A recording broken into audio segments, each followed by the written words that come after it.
Discussions between Bruce and Owls officials have been ongoing for several weeks, and his arrival was finally confirmed on Wednesday afternoon.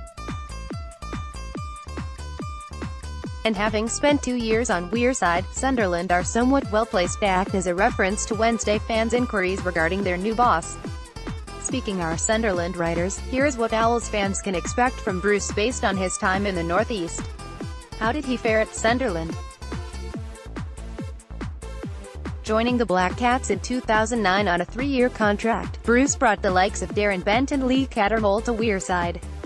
In his first 5 months as boss, Bruce led the club to 10th in the Premier League as Sunderland entered the second half of the term with some standout results to show for it. However, a 14-game winless streak between November and February saw Bruce finish his debut campaign in 13th.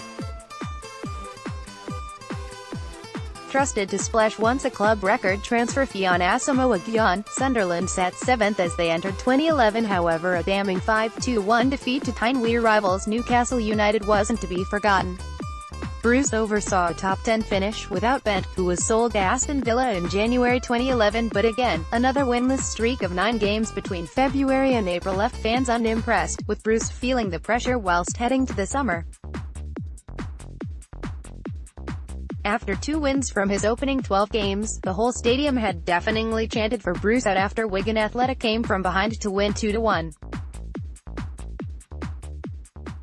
He was sacked 4 days later on November 30, 2011 with Sunderland 16th in the Premier League. How popular was he with the Sunderland fans? Despite supporting Newcastle United as a boy, Bruce was relatively popular among the Wearside faithful after getting off to a promising start as boss. But his results turned, so did supporters, and he often frustrated them with his post-match comments. All in all, it was a similar situation to the one he endured at Aston Villa. The anger towards him in his final Sunderland and Villa games were both heaped with anger, although no one at the Stadium of Light decided to throw a cabbage off him. What was his style of play on Wearside? He once said at the beginning of his Sunderland reign that he wasn't really into tactics when asked if he was considering experimenting with his side. Most often, Bruce switched between 4-4-2 and 4-3-3 at Sunderland, particularly when he had Bent, Gyan and Danny Welbeck at his disposal. And while that worked before losing some key players, in the build-up to his sacking, Bruce was unsurprisingly criticised for being unable to adapt his tactics, evidenced by the Wigan defeat in his final game in charge. In various articles after his sacking, Bruce was said to believe motivation was the key to management, and was more so praised for his men management despite noticeable fallouts with Ken Wyne-Jones and Anton Ferdinand. What type of signings could he make in January? Bruce had a decent transfer kitty at Sunderland, as seen by the record buys of Bent and Gyan, but he also knew how to wheel and deal. The experienced manager has excellent contacts in the game and has used the loan market well at all the clubs he has been at, attracting the likes of Danny Welbeck and John.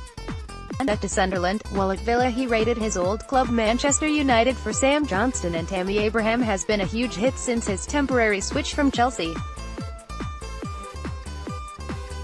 Bruce likes strong, experienced centre-halves, similar to himself as a player, and the likes of Michael Turner, Mensah and Titus Bramble did well for Sunderland, while John Terry and Chris Thumba were recruited at Villa.